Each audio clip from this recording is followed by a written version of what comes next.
پھر انعامات خداوندی کا ذکر ہے، یہاں پہ اللہ تعالیٰ نے اپنی ذات اپنے بندوں کو جو ہے بے شمار نعمتوں سے نوازا ہے، ان کا ذکر ہے جس میں سے موسٹ 3 اللہ تعالیٰ نے دی ہیں یہاں پہ، اس کا ذکر کیا، السمع والابصار والافئدہ، سمع سماعت کو کہتے ہیں، پھر اس کے ابصار بصیرت کو کہتے ہیں، افئدہ یعنی دل کو کہتے ہیں۔ یہاں پہ 3 چیزوں کا ذکر ہے، 3 نعمتوں کا ذکر ہے، آنکھ، کان اور دل۔ ان نعمتوں کا تقاضا یہ ہے کہ جب اللہ تعالیٰ نے بغیر مانگے آنکھ دی ہے تو اس میں جو کچھ دیکھتے ہو، جو اللہ چاہتے ہیں، کان دیے ہیں تو ان سے وہ سنو جو اللہ چاہتی ہیں۔ اللہ تعالیٰ نے اگر دل دیا ہے، اس میں وہ سوچو جو اللہ تعالیٰ چاہتے ہیں۔ اب یہ انعامات تو اللہ تعالیٰ نے دیے ہیں نا، اور ہم استعمال جو ہے اللہ تعالیٰ نے دیکھیں کتنی اللہ تعالیٰ نے یہ انعامات دی، اگر ہمیں کوئی چیز دے دیتا ہے نا پریزنٹ، تو ہم اس کو کہتے ہیں کہ یار دیکھو اس کا اچھا استعمال کرنا، اس کو برے طریقے سے استعمال مت کرنا۔ وہ پریزنٹ دے کے پوچھتا بھی ہے کہ تم نے کہاں اور کیسے استعمال کیا۔ ہم کسی کو گفٹ دیتے ہیں تو ہم یہ بات کر دیتے ہیں کہ اس نے تمہیں کیا دیا، تم نے کیسے یوز کیا کیا اس کا۔ اللہ سبحانہ تعالیٰ نے ہمیں انعامات 3 خوبصورت چیزیں انعامات میں دے کے اللہ تعالیٰ نے ہمیں کہا کہ تم اپنی مرضی کے مطابق استعمال کرو، اور لیکن ہاں تم شکر بھی ادا کرتے رہو۔ یہ بات مناسب نہیں ہے کہ اللہ تعالیٰ کریم نے ہمیں بے شمار نعمتوں کی جو ہے ہمیں نعمتیں دی اور ہم اس کا شکر بھی نہ کریں۔ ہم آنکھ سے وہ چیز دیکھیں جو اللہ سبحانہ تعالیٰ نے منع کی ہے، اور دل سے ہم وہ ایسا کسی کے بارے میں بغض رکھیں، کسی کے بارے میں غلط سوچیں، کسی کو نقصان دینے کے بارے میں سوچیں جو اللہ سبحانہ تعالیٰ نے منع کیا ہے۔ پھر کان سے ایسی غلیظ بات سنیں جو اللہ تعالیٰ نے منع فرمائی ہے، تو ہمیں ان چیزوں سے دور رہنا ہے اور اللہ تعالیٰ کی نعمتوں کا شکر ادا کرنا ہے، اور جس طرح سے اس نے عمل کرنے کے ہمیں کہا ہے کہ ان نعمتوں کو جس طرح سے یوٹیلائز کرنا ہے، اور ہم نے اسی طرح سے اس کو یوٹیلائز کرنا ہے، ٹھیک ہے۔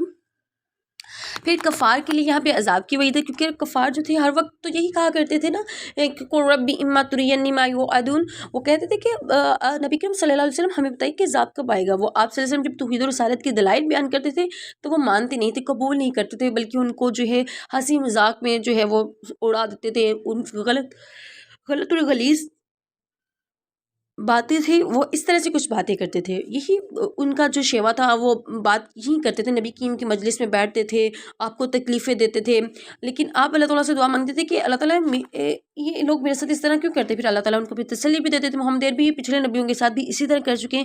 پھر یہاں پہ اللہ تعالیٰ نے ان کو عذاب کی وعید بتائی ہے کہ یہ مانیں یا نہ مانیں، کفار عذاب میں ضرور مبتلا ہوں گے، ٹھیک ہے۔ اور یہ عذاب جو ہے آخری عذاب ہے یا دنیاوی عذاب ہے، یہ دونوں طرح کا کوئی بھی عذاب ہو سکتا ہے۔ اس پر دنیاوی عذاب بھی ممکن ہے کہ نبی کریم صلی اللہ علیہ وسلم اگر کی زندگی میں آ جائے تو اس وجہ سے نبی کریم صلی اللہ علیہ وسلم کی تلقین کی جا رہی ہے کہ آپ دعا مانگیں کہ اللہ اگر آپ نے ان لوگوں کو میرے سامنے ہی عذاب دینا ہے تو مجھے اس سے محفوظ رکھنا۔ نبی کریم صلی اللہ علیہ وسلم عذاب سے بالکل محفوظ ہیں، لیکن پھر بھی آپ کو یہ دعا سکھائی گئی تھی کہ اگر آپ ہر حال میں اپنے رب کو یاد رکھیں اور امت کو تلقین بھی کریں کہ وہ یہ دعا مانگا کریں۔ پھر اس کے بعد کافر کی یہاں پہ تمنا کی گئی ہے، جب کافر کو جب موت کے آثار اور آخرت کی منزلیں نظر آنے لگیں گی نا، تو اس وقت کہے گا کہ اے رب مجھے واپس لوٹا دے تاکہ میں ایمان لے آؤں اور وہ نیک اعمال کر سکوں جنہیں میں دنیا میں نہ کر سکا۔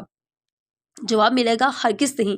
اللہ تعالیٰ فرماتے ہیں یہ محض اس کی ایک بات ہے جس کو اپنے منہ سے کہہ رہے ہیں، واپس جا کے پھر وہ اچھے کام نہیں کرے گا۔ اگر میں اس کو بھیج بھی دوں نا کہ وہ واپس جا کے اچھے کام کرے، ایسا بالکل بھی نہیں ہے، اس سے میں اتنی توقع اتنی امید نہیں لگا سکتا وہ، لیکن بس ان کے پیچھے ایک پردہ ہے جو قیامت تک کے لیے، مرنے کے بعد سے لے کر اٹھنے تک کے زمانے کو یعنی بزرگ یعنی پردہ کہتے ہیں۔ اگر ہم میت کی قبر پر جائیں نا، اگر ہم میت کی قبر پہ جائیں اور میت کو دیکھ لیں تو یہ پردے کے خلاف ہے، اگر میت ہم کو دیکھ لے تو یہ پردے کے خلاف نہیں ہے۔ اگر ہم جائیں وہاں قبرستان میں جائیں، ویسے تو قبر میں اندر میت ہوتی ہے، قبر اس لیے کہتے ہیں قبرستان میں جو ہے وہ میت کا منہ نہیں دکھانا چاہیے، تو یہ کیونکہ خلاف ہوتا ہے۔ اگر میت ہمیں دیکھ لے تو قبر کے اندر وہ اٹھ کے بیٹھتی ہے، جب ہم قبر میں جاتے ہیں فاتحہ کے لیے تو وہ ہمیں ضرور دیکھتی ہے، تو اس سے پردہ نہیں ہے۔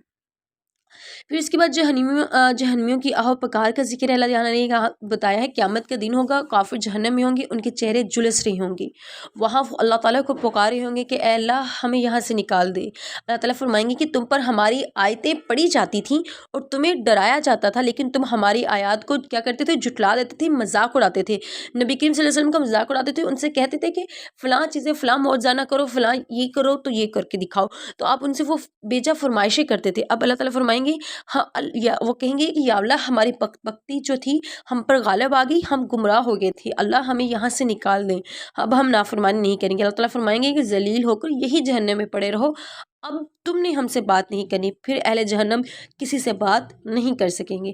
پھر انسان کی پیدائش بے مقصد ہی ہے، جو انسان کہتے ہیں نا کبھی کبھار کہ ہمارا تو کوئی مقصد ہی نہیں ہے، ہم بنا مقصد ہی دنیا میں آ گئے، کبھی انسان پریشانی کی دکھ حالت میں یہ بات کہہ دیتا ہے کہ میرا تو کوئی مقصد ہی نہیں تھا دنیا میں آنے گیا۔ کوئی انسان ایک دوسرے کو کہہ دیتا ہے کہ تمہارا کیا مقصد دنیا میں آنے کا، فضول ہوئی آئی ہو تم تو۔ یہ ایک دوسرے کو بات نہیں کہنی چاہیے۔ اللہ تعالیٰ نے فرماتے ہیں کہ تمہارا یہ خیال تھا کہ ہم نے تمہیں یوں ہی فضول پیدا کیا ہے اور یہ کہ تمہارے پاس لوٹ کے نہیں آؤ گے۔ اللہ رب العزت نے اونچی شان کے مالک ہیں، حقیقی بادشاہ ہیں، اللہ تعالیٰ کے علاوہ کوئی عبادت کے لائق نہیں۔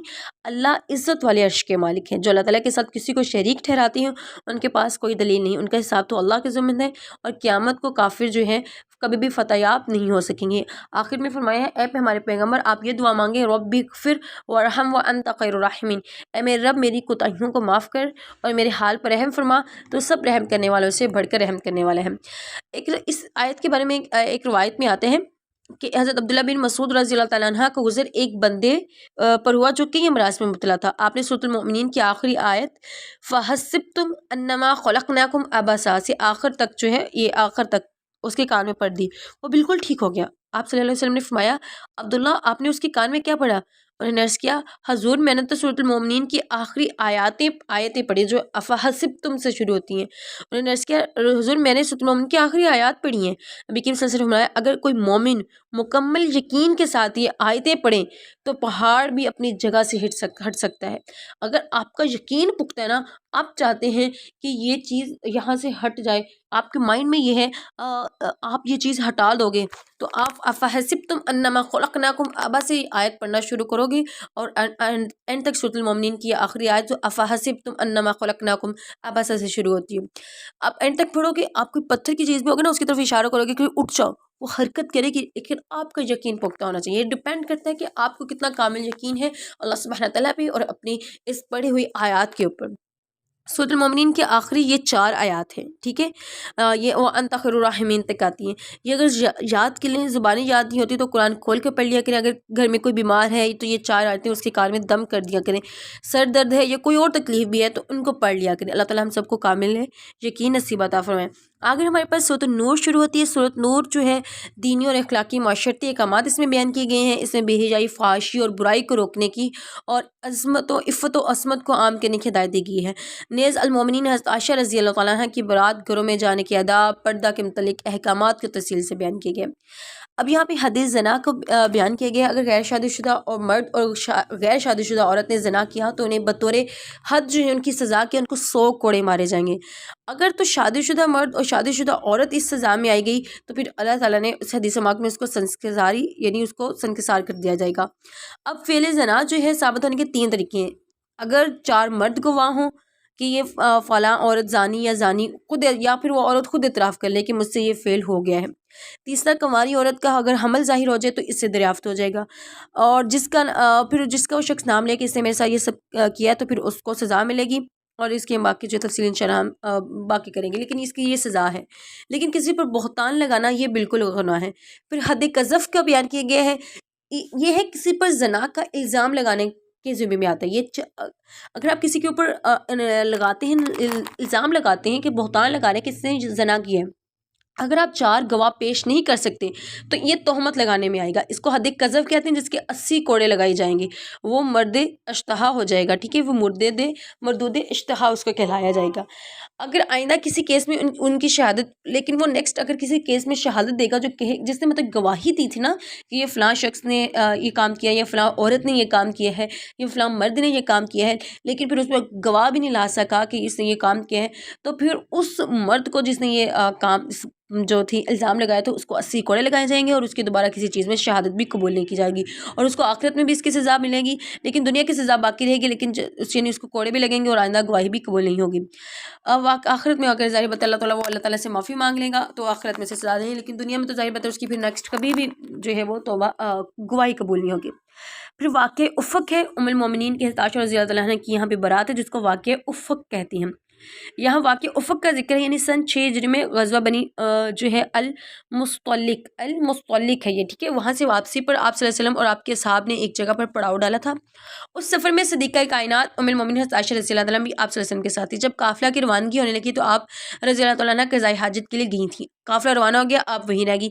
بعد میں حضرت سفیان رضی اللہ عنہ کی اونٹ پر سوار ہو کر قافلے کے ساتھ مل گئے، لیکن حضرت عبداللہ بن ابی جو نبی کریم صلی اللہ علیہ وسلم کے ازلی دشمن تھے، انہوں نے افسرن باندھا ام المومنین پر تہمت لگائی کہ بالآخر اللہ تعالیٰ نے خود اپنے نبی کی لاڈلی بیوی کو برات کا اعلان فرما کر آپ کے عفت و پاک دمنی کی گواہی دے دی، اور اسے ھذا بہتان عظیم، اور اسے یعنی یہاں پہ حضرت عائشہ رضی اللہ عنہا پہ بہتان لگا تھا اس میں نعوذ باللہ، کیونکہ وہ پیچھے رہ گئے تھے، تو پھر وہ جو ایک دشمن تھا اس نے پھر حضرت عائشہ رضی اللہ پہ بہتان لگایا، انہوں نے اس نے کیا کیا، موقع کا فائدہ اٹھایا اور بہتان لگا دیا کہ یہ اس طرح سے جو ہے ابو سفیان کے ساتھ آئی ہیں، ابو سفیان رضی اللہ عنہ کے ساتھ اونٹ پہ سوار ہو کر آئی ہیں، تو مطلب بڑا عجیب سا جو انہوں نے بہتان لگایا۔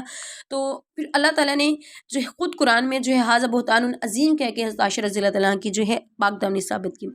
پھر اہل علم و فضل کی خدائی کا پیغام ہے، اس میں واقع افق میں ایک جو منافقین کے پروپیگنڈے تھے، کچھ میں سادہ لوگ مسلمان بھی شریک ہو گئے، اس میں حضرت مصطفی رضی اللہ عنہ بھی تھے جنہوں نے بعد میں سچی توبہ کر لی تھی۔ حضرت بکر صدیق رضی اللہ عنہ کے رشتہ دار تھے، اور حضرت صدیق جو اکبر تھی رضی اللہ عنہ ان کی مالی امداد بھی فرمایا کرتے تھے۔ جب واقعہ افق پیش آیا تو آپ نے صدمے کی وجہ سے قسم کھائی کہ میں ان کی مدد نہیں کروں گا۔ اللہ تعالیٰ نے اس آیت میں مدد جاری رکھنے کا کہا اور فرمایا کہ جو لوگ اہل علم، یہ واقعہ جو حضرت عائشہ رضی اللہ عنہ پہ بہتان لگا تھا، اب اس سازش میں نا کچھ مسلمان بھی شامل تھے، جس میں حضرت مصطفیٰ کا ذکر کیا جا رہا ہے، جو کہ حضرت بکر صدیق کے رشتہ داروں میں ہی سے تھے۔ لیکن جب اس واقعے کے بعد جو تصدیق ہوگی، جو اللہ تعالیٰ نے خود قرآن میں گواہی دی، تو پھر انہوں نے سچی توبہ کر لی اور قسم کھائی کہ میں اب جو ہے ان کی مدد نہیں کروں گا۔ اب ٹھیک ہے، وہ صدمے کی وجہ سے انہوں نے کہا کہ میں ان کی مدد نہیں کروں گا۔ پھر اللہ تعالیٰ نے اس آیت میں مدد جاری رکھنے کو کہا کہ فرمایا کہ جو لوگ اہل علم و فضل اور اہل خیر ہیں وہ ایسی قسم نہ کھائیں کہ رشتہ داروں کو کچھ نہیں دیں گے۔ پھر صدیق اکبر رضی اللہ عنہ نے قسم کا کفارہ ادا کر دیا اور صاحب کے معمول کے مطابق ان کی مدد جاری فرما دی۔ ظاہر بات ہے انہوں نے جب مل کے ان کی بیٹی پر الزام لگایا تھا تو حضرت بکر صدیق نے غصے میں کہہ دیا تھا صدمے میں کہ میں ان کی مدد نہیں کروں گا، لیکن اللہ تعالیٰ نے فرمایا کہ تم جو ہے کسی جو ہے اپنی ذاتی دشمنی کی وجہ سے اس کی مدد نہیں روکو گے۔ تو یہاں پہ بھی اللہ تعالیٰ سبحانہ وتعالیٰ فرمایا کہ آپ کے کسی رشتہ دار کو اگر ضرورت ہے، آپ اس کی مدد کرتے ہو، لیکن کسی وجہ سے کہ اس نے آپ کے ساتھ برا سلوک کیا، آپ کہتے ہو کہ نہیں جی اب تو میں تمہاری مدد نہیں کروں گا، تو یہ کرنا بالکل غلط ہے۔ اب یہاں پہ مکانات میں داخل ہونے کا ذکر ہے، یہاں پہ 4 قسم کے مکانات کا ذکر ہے۔ نمبر 1 وہ مکان جس میں آدمی خود اکیلا رہتے ہیں۔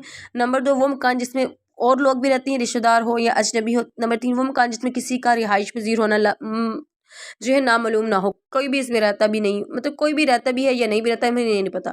نمبر 4 وہ مکانات ہیں جو رہائش کے لیے نہیں ہیں، جیسے مسجد، خانقاہ اور مدرسہ وغیرہ۔ اس میں اجازت کی ضرورت نہیں۔ نمبر 1 میں اجازت کی ضرورت نہیں کیونکہ ایک اکیلا آدمی رہتا ہے۔ نمبر 2 اس میں اجازت کے بغیر نہیں جا سکتی، پھر جس میں ظاہر بات ہے رشتہ داری اور بھی لوگ رہتے ہیں۔ نمبر 3 اس میں بھی اجازت کے بغیر نہیں جا سکتے کیونکہ ہمیں نہیں پتہ کہ رہائش پذیر میں کون کون رہتا ہے کیا نہیں پتہ۔ نمبر 4 میں بھی اجازت کی ضرورت نہیں۔ نمبر 1 جو شخص اکیلا رہتا ہو وہاں اجازت کی ضرورت نہیں ہے۔ نمبر 4 والے جہاں پہ مدرسہ مسجد ہے وہاں اجازت میں کے ساتھ جانے کی ضرورت نہیں ہے۔ یہاں پہ آنکھوں کی حفاظت کے بارے میں بیان کی گئی، ہمیں یہاں پہ بڑا اچھا جو ہے یہ ٹاپک، اور اللہ تعالیٰ نے بڑا اچھے سے یہ کلیئر آؤٹ کیا ہے۔ اکثر وومنس کو جب ہم کہتے ہیں کہ پردے کا حکم دیا ہے تو آگے سے کہتی ہیں کہ آنکھوں میں حیا ہونی چاہیے، تو بھی ام المومنین سے زیادہ آنکھوں میں حیا والی کوئی اور ہو سکتی ہے؟ نہیں ہو سکتی۔ تو جب انہوں نے پردہ کیا تو ہمیں بھی پردے کا حکم ہے۔ یہاں آنکھوں کو جھکانے اور شرمگاہ کی حفاظت کا حکم دیا گیا ہے۔ ایک یہ ہے کہ مرد کا نامحرم عورت کو دیکھنا، اور ایک ہے عورت کا نامحرم مرد کو دیکھنا۔ اگر عورت کے لیے نامحرم مرد کو دیکھنے کی اجازت ہوتی تو اللہ تعالیٰ عورت کو آنکھیں نیچی رکھنے کا کبھی بھی حکم نہ فرماتے۔ معلوم ہوتا ہے کہ مرد کے ذمہ بھی ایک کام ہے عورت کو نہ دیکھنا۔ عورت کے ذمہ 2 کام ہیں، نمبر 1 مرد کو نہ دیکھنا، نمبر 2 اپنے چہرے کو چھپا کر رکھنا۔ اسی وجہ سے مرد جو ہے مرد پر پردہ نہیں ہے، عورت پر پردہ لازمی۔ پھر پردے کا حکم دیا گیا، خاتون کو پورا جسم پردہ ہے، بوقت ضرورت شدیدہ ہتھیلیاں اور چہرہ کھول سکتی ہیں، اگر اشد ضرورت نہ ہو تو نہ کھولے، کیونکہ عورت کا چہرہ ہی حسن کا اصل مرکز ہوتا ہے۔ تمام حالات میں جو ہے اس کو چھپانے کا حکم ہے۔ اللہ تعالیٰ آسمان و زمین کا نور ہے۔ اس آیت میں اللہ تعالیٰ نے اپنے نور اور ہدایت کی مثال دی ہے۔ جب ہم کہتے ہیں کہ اللہ نور ہے تو اس سے مراد ہے منور، یعنی روشن کرنے والا۔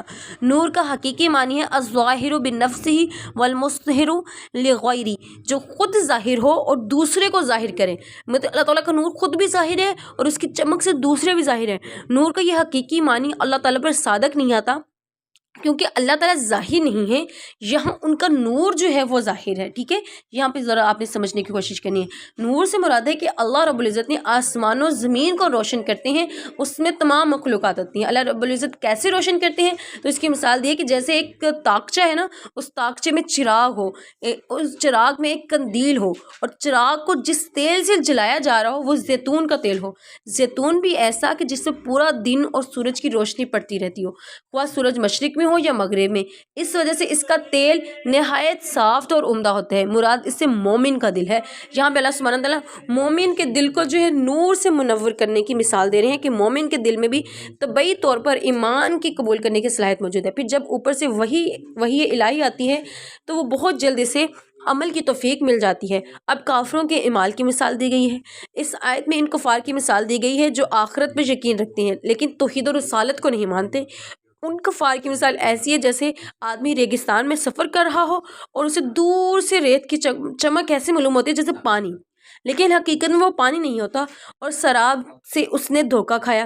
اسی طرح کفار کے وہ نیک اعمال جس کے بارے میں وہ یہ سمجھتے ہیں کہ انہیں آخرت میں فائدہ دیں گے، ایمان نہ ہونے کی وجہ سے وہ نیک اعمال جو سارے کے سارے ان کے ضائع ہو جائیں گے. اب یہاں پہ دوسری قسم کی کفار کی مثال ہے.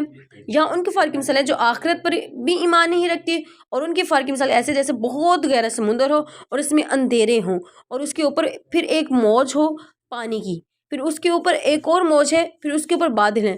اب اتنا اندھیرا ہو تو آدمی کو اپنا ہاتھ بھی نظر نہیں آتا. تو وہ ان کی اگزامپل ایسے وہ اپنی لائف اس اندھیرے میں گزار رہے ہیں. کامیابی کی بنیاد 4 باتوں میں، اگر کوئی شخص 4 باتوں کا اہتمام کرے تو کامیاب ہو جائے گا. وہ 4 باتیں کون سی ہیں؟ وَمَن یُطِعِ اللَّهَ، اللہ رب العزت کی اطاعت کرے، اس کا تعلق جو ہے فرائض کے ساتھ ہو. وَرَسُولَهُ، وہ اپنے پیغمبر صلی اللہ علیہ وسلم کی اطاعت کرے. وَيَخْشَ اللَّهُ، اور ماضی میں اللہ تعالیٰ اور اللہ تعالیٰ سے ڈرتا رہے. وَيَتَّقِهِ، اور مستقبل میں بھی اللہ تعالیٰ سے ڈرتا رہے. پھر خلافت راشد موعود کا ذکر ہے. یہاں پہ اس آیت کو آیات استخلاف بھی کہتے ہیں. قرآن کریم میں اللہ تعالیٰ نے جن صحابہ کرام رضی اللہ عنہ کی خلافت کا وعدہ کیا ہے وہ اہل سنت وہ جو ہیں کون کون سے؟ حضرت بکر صدیق رضی اللہ تعالیٰ عنہ، حضرت عمر، حضرت عثمان، حضرت علی رضی اللہ تعالیٰ عنہ. انہی کو خلافت راشدہ اور اس کے بعد حق کے چار یار یعنی یاران مصطفیٰ نبی کریم صلی اللہ علیہ وسلم اور خلفائے راشدین بھی کہتے ہیں. تو ان آیات میں انہی 4 حضرات کی خلافت کا ثبوت ہے. 3 اوقات میں اجازت لیں. گزشتہ آیات میں تھے بڑوں کے متعلق حکم تھا کہ کسی کے گھر میں بغیر اجازت داخل ہو. اب یہاں غلام، لونڈی اور چھوٹے بچوں کے متعلق ہے کہ 3 وقت ایسے ہیں ان کو بھی گھروں اور کمروں میں بغیر اجازت کے داخل ہونا چاہیے، کیونکہ ان کو قاتل انسان بیت کلفی میں صرف ضروری ہے کپڑے میں ہوتا ہو، تنہائی چاہتا ہو، کچھ کسی بھی طرح سے انسان جو ہوتا ہے لباس میں ہو سکے، اس لیے انسان نے حکم دیا. تیسرا جو ہے اوقات نماز فجر سے پہلے، پھر اس کے بعد دوپہر کے وقت، اور نماز عشاء کے بغیر اجازت گھروں یا کمروں میں داخل نہ ہو. اپنے والدین کے کمروں میں بھی بچے جو ہیں ان 3 اوقات یعنی نماز فجر سے پہلے اور اس کے بعد دوپہر کے وقت یعنی 2، 3 سے 4 تک کا وقت جو ہے، پھر نماز عشاء کے بعد کا وقت. اگر آپ نے پیرنٹس کے روم میں جانا ہے یا اپنے بڑوں کے کسی کے روم میں جانا ہے، آپ نوک کر کے جو ہے اجازت لے کے جائیں. پھر اس کے بعد معذورین کو کھانے میں شریک کرنا. معذور حضرت یعنی نابینا، پاؤں سے معذور، جو تندرست نہ ہو، اس شخص کو کھانا کھلانا، اس کو اپنے ساتھ کھانے میں بٹھانا، بلکہ یہ نہ محسوس کرنا کہ جو ہے یہ تو معذور ہے میں اس کے ساتھ کیوں بیٹھوں، یہ تو غریب ہے، ایسے اس کے ساتھ جو ہے کھانا کھانا. اللہ تعالیٰ نے فرمایا ہے کہ ان کے ساتھ بیٹھ کر کھانا کھلانے میں کوئی حرج نہیں ہے. اتنی چھوٹی چھوٹی باتوں میں باریک بینی کی ضرورت نہیں ہے. یہاں پہ مخلص مسلمان کی مدعا منافقت کی مذمت ہے. یہ آیت غزوہ احزاب کے موقع پر نازل ہوئی تھی جس میں محض مخلص مسلمانوں کی مدعا یعنی ان کی جو دعا تھی منافقین کی مذمت بیان کی گئی. جس کفار کے جب کفار کے تمام قبائل مدینہ منورہ پر حملہ کرنے کے لیے متحد ہو کر آنے لگے اور آپ صلی اللہ علیہ وسلم نے دفاعی پوزیشن اختیار کرنے کے لیے خندق کھودنے کا حکم دیا تو مخلص مسلمان جو تھے صدقے دل سے کام میں لگے رہتے. جب جانا ہوتا تو اجازت لے کر جاتے. جب منافقین اول تو سستی کرتے، جب آ جاتے تو بہانے بنا کر یا مخفی طور پر نکل جاتے. یعنی جو منافق تھے اب جن کے دل میں نفق تھا، بظاہر وہ کہتے تھے کہ ہم مسلمان ہیں لیکن منافقین میں تھے، ظاہر ان کا کچھ تھا باطن کچھ تھا. تو وہ جب آتے تھے تو آپ صلی اللہ علیہ وسلم سے کہتے تھے کہ ہمیں سستی ہے. جب آ جاتے تھے تو بہانے کرتے تھے، بہانے بنا کے چلے جاتے تھے. عام مجالس میں بھی اسی طرح سے ہوتا ہے، دین کی کلاسز میں بھی اسی طرح سے ہوتا ہے. اب کچھ جو لوگ آتے ہیں بہانے بناتے ہیں کہ میں بیمار تھی، یوں تھا، یہ تھا، فلاں ایشو تھا. تو کچھ لوگ یہ ایشو کریٹ آؤٹ کرتے ہیں، پھر دن اس کے بعد جو ہے کچھ بچے جو خلوص نیت سے سننے کے لیے آتے ہیں وہ ری ایکٹ بھی کرتے ہیں. اس سے ہمیں علم بھی ہو جاتا ہے کہ کون بچہ جو ہے کتنا سن رہا ہے. ماشاءاللہ اتنے 100 ابو سے بچوں کلاس کا گروپ ہے لیکن کبھی 100 سے ابو